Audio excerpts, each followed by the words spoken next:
Welcome to another episode of Love and Reality Podcast. I am your host, Ricky Valero. On today's episode, we're diving headfirst into season 2 of The Traitors. Last year, the show debuted on Peacock, and everyone was hooked. The competition features reality stars, famous faces attempting to win a cash prize. The Game of Deceit has returned for a second season. We break down everything that happens in the first 3 episodes, including who was eliminated.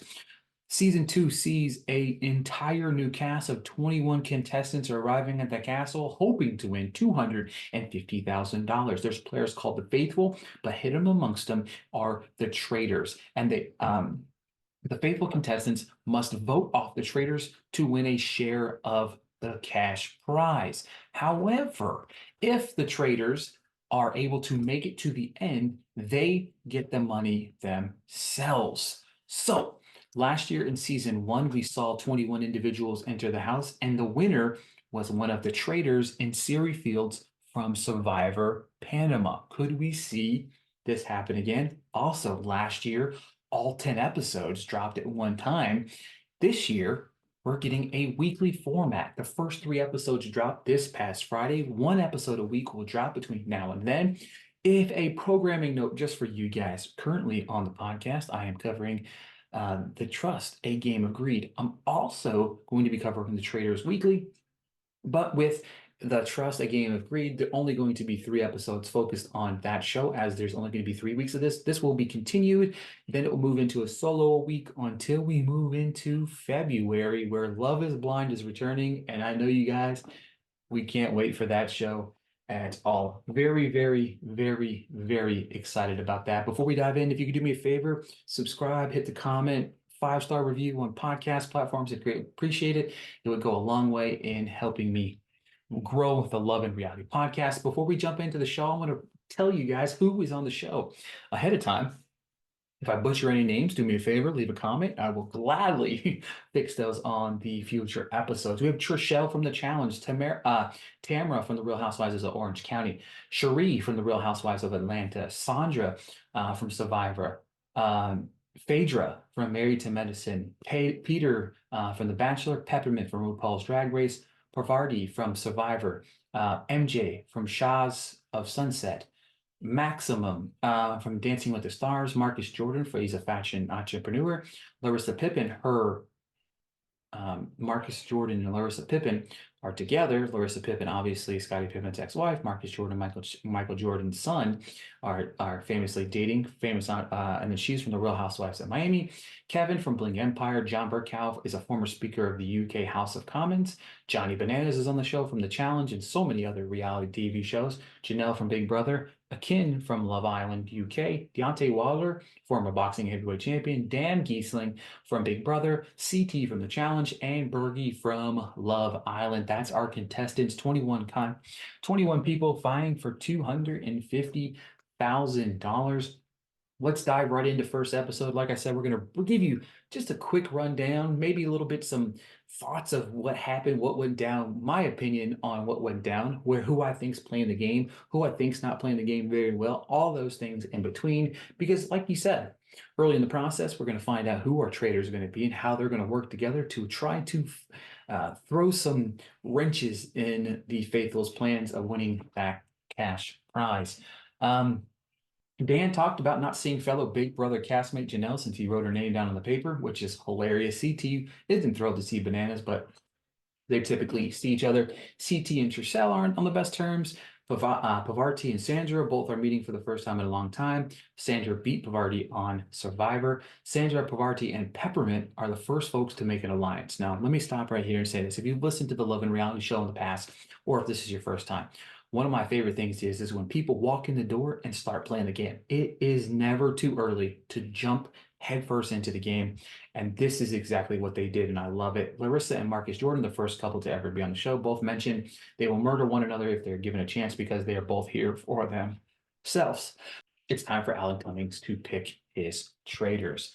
So he sits down, each one of them at the table, makes them put on the blindfolds. Once they put the blindfolds around, he walks around. If he taps you on the shoulder, you are one of the traitors. There's some highly animosity going on. People were like struggling. You had the former politician kind of freaking out a little bit. Couldn't his breathing was adjusting. People were taking notice of this. But the two people that he picked to be traitors were Dan from Big Brother and Phaedra from Married to Medicine. Now, everybody en masse. However, Alan throws a little twist into the game this year.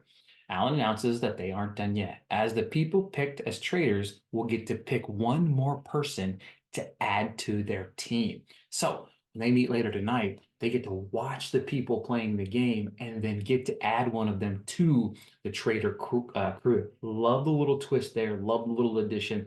Very excited about that.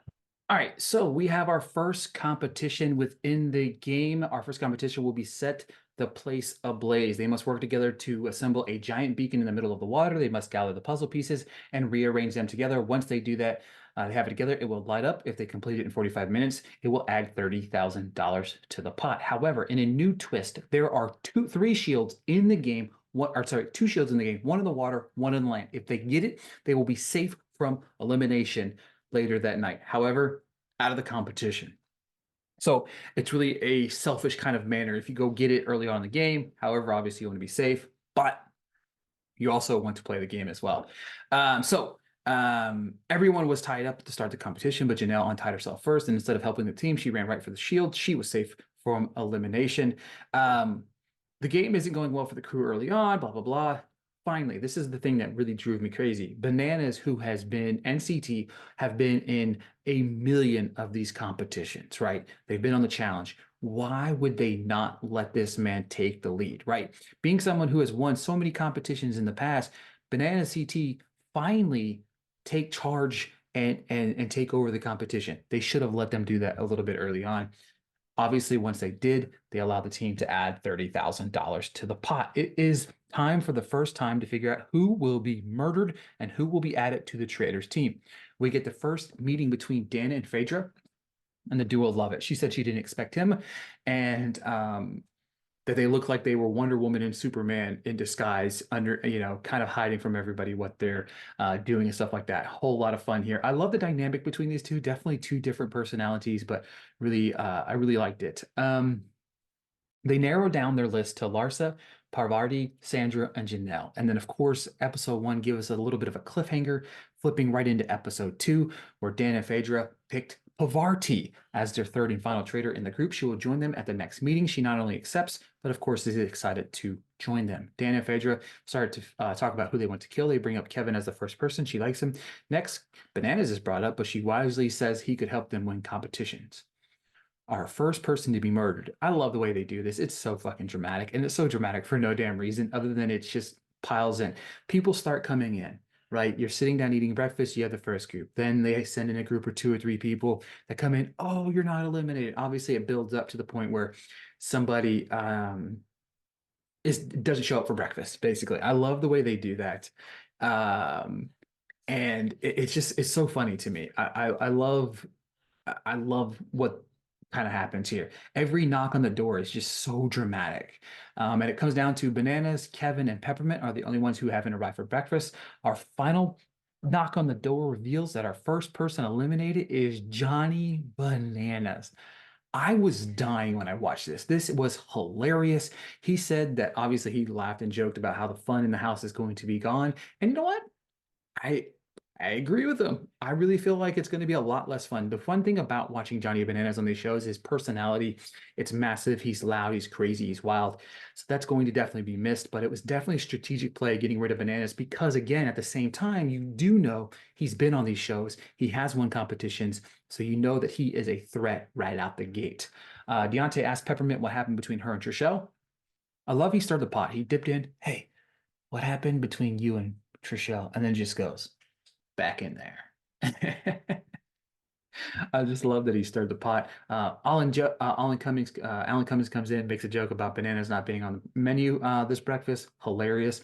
Tonight, the crew will banish someone from the game that they think is a traitor. Our next mission is happening, and he forces this group to split up into 3 groups. Groups are chatting, thinking John is one of the traitors. Sandra says she felt to get a feel of whether or not Pavarti is the traitor. But if she figures it out, she's going to get the faithfuls together and get her the hell out. Three groups are together to try to win some money for the pot. The competition is simple. All they have to do is go to the field of gold and get as much as they can in 20K. Along the way, they will unlock boxes. Inside them, answer the questions and the questionnaire. Along the way, they will run into some of the scarecrows and they represent the possible answers. Pick up the scarecrows they think is the right answer, carry it to the next box. If it's right, the scarecrow will unlock the next box. However, throughout the competition, there is 3 shields, and if they get snagged, they are safe from being murdered that night. If they complete the mission, they will add $20,000 to the pot. One of my favorite things about this competition here was the fact that it really revealed how other people felt about the other individuals. Like they were questions like, who do you think is the most popular person in the group? And people would, everybody amongst this group voted on who they thought it was. So it was very much a strategic game of revealing who people thought the stronger players were, who people think the leaders are, and stuff like that. What I loved about this was Peter and Dan attempt to try to find the shield. The players that got the shield, Dan got one of the shields, even though he's a traitor. I love the kind of quote unquote chicken shit style play here. You get the shield, even though you know you're safe, you still get it. The team added another $16,000 to the pot. We get a pissing contest before the vote where everybody points the fingers at one another. Everyone starts to vote. And our second person eliminated from the show, but our first person voted off is Peppermint. There was some stirring of the pot of who they thought would potentially be traitors. And she had said some things early on in the episode where she accidentally said traitors instead of faithfuls, and people started stirring the pot on whether or not she was a traitor. All of it was brought to the table by Trishelle. And then, of course, she leaves. They should have eyes on her. Of course, everyone but 3 people voted for Peppermint, including herself. And then, of course, she reveals that she's not a traitor, sending shockwaves through the remaining contestants. Moving on to episode 3, Pavarti has met her fellow Dan and Fedra traitors and welcomed her to the team. It's a traitor buffet. I really love that. Pavarti is becoming one of my favorite people early on. Never watched her on Survivor, Big Brother, one of those 2 things, but enjoying her. Pavarti mentions Deontay because he doesn't have a shield. Marcus gets mentioned because he is open. His opinion was valued. Janelle's another name that's brought up. The groups have started to pile for breakfast, and we get our little dramatic scene of who is our next person to be murdered. Everybody starts slowly coming in. And then, of course, Marcus, Pavarti, Deontay, and Janelle are the 4 remaining who haven't arrived. Of course, we know Pavarti is not going to be eliminated since she is a traitor and they're not going to murder the traitor. Larsa is freaking out because her man is not there. And then we see Janelle, Pavarti, and Deontay walked through the door, meaning that Mr. Marcus Pippin has been eliminated from the game. And they did it because they thought he was the strongest competitor. Throughout the questions on the Scarecrow game, one of the things that was mentioned was the fact that they thought Marcus was a strong competitor. Meaning, again, like bananas, we've killed 2 people, competition-heavy people that have been eliminated from this game. So again, you're starting to recognize the pattern, and I think the faithfuls need to start realizing that as well. Of course, Larsa is heartbreaking. She's sitting next to Phaedra, who's saying how upset she is. It's hilarious. You got to play the game. An evening mission is happening, and of course, the banishment is happening later tonight, meaning that the shield is even more important within these games. Tonight, they're going to grave digging for gold. Their mission is to find the gold in the graves and get inside the big grave. They must collect the tools within the tombs. Within the tombs, there are 3 shields. However, in one twist, there will be spotlights roaming around the yard that if you get busted with a spotlight, you're eliminated. And the gold you have in your hands, it also doesn't count for the pot. So I like this game. One of my favorite games I've seen on reality TV. You've got people that are having to dig in these graves, very dark. You're having to collect the tools in order to get the gold. However, the spotlight comes slowly roaming around and it starts to have a pattern.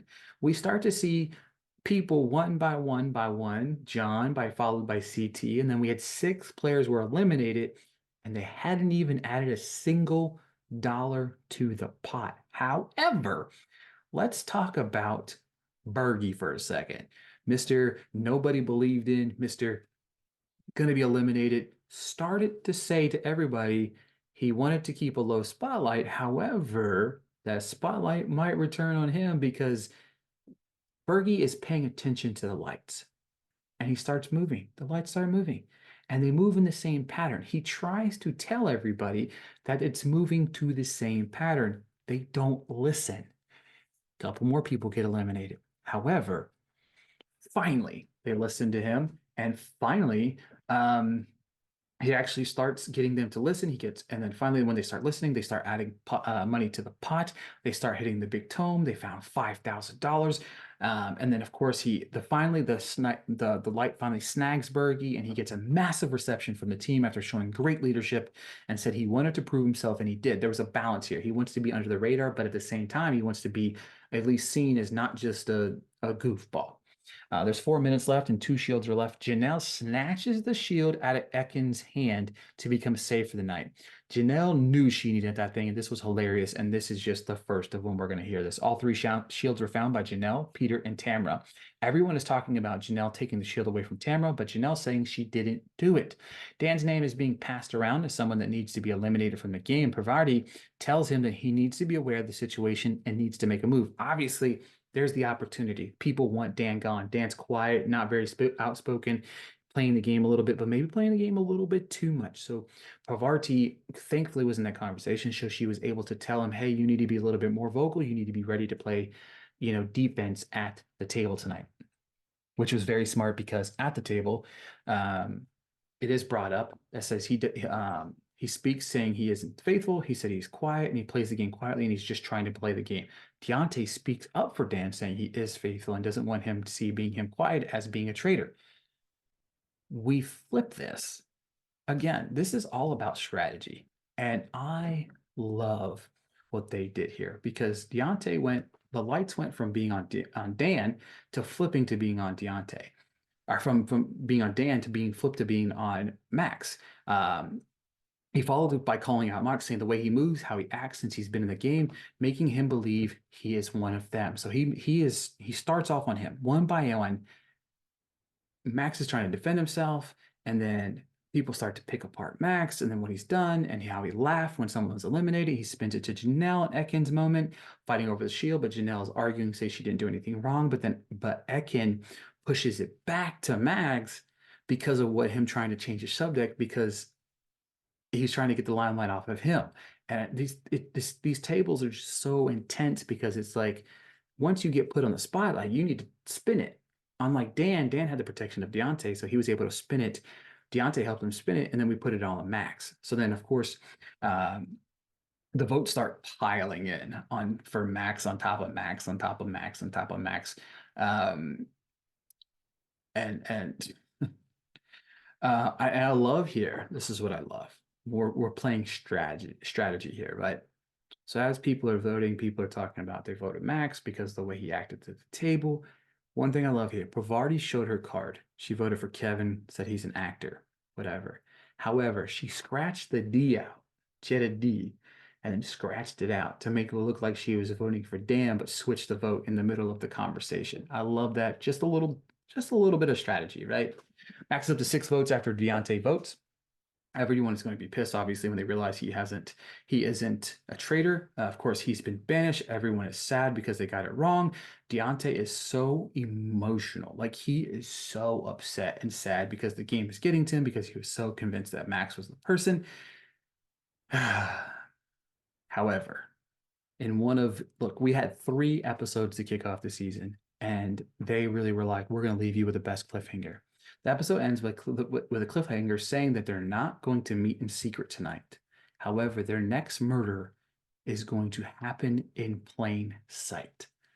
That sounds to me like that just overall, first 3 episodes were strong, eliminating not 1, but 2 faithfuls, not even coming close to figuring out who the traitors are yet, slowly coming towards Dan, but causing friction, only ramp it up for the rest of the season. They sniffed a little one of the traitors, but failed to get rid of Dan. I really like this cast, strong cast. I really like them. I'm going to miss Bananas a little bit, but ultimately he proved to be, it just proved to be another piece of the puzzle. I'm interested to see if Phaedra, Dan, and Parvati can keep this up. Parvati, I feel like, is one that's going to be eliminated early just because of the way she moves. I feel like Dan can come back. Phaedra is kind of stuck in the background a little bit, has made some friends here. But to me, our team might be one of the first traders gone. Folks, that's it for this week's episode of the Love and Reality Podcast. We'll be covering the traders right here each and every week. Thanks for tuning in, and I'll talk to you guys next week.